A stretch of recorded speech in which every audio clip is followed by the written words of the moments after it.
Ir pasielgi teisingai, Tomai. Priimi teisingą sprendimą traukti dizelį atgal. Nelaukiai, kol tavęs paprašys ar palieps. Padarei, ką galėjai. Ir padarei tą tinkamai. Todėl esi tikrai pats naudingiausias garvežys. Kiti garvežiai švilpė ir tutavo.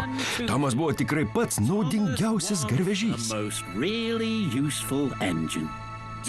Dizelis prarado spygliuočių medieną. Tai labai negerai ir aš labai piktas. Gelbėjimo centro statybas teks nukelti. Reikia gauti naujų rąstų, o tai gali užtrukti.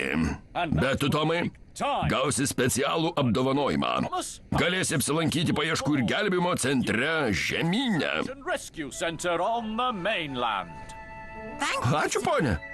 Tomas Tūmoklė išdidžiai stuksėjo. Kitą dieną visi Tomo draugai atvyko į prieplauką atsisveikinti. Spenceris irgi keliavo laivu į žemyną. Jis turėjo dirbti kunigaikščiui ir kunigaikštieniai. Atriedėjo Soltis.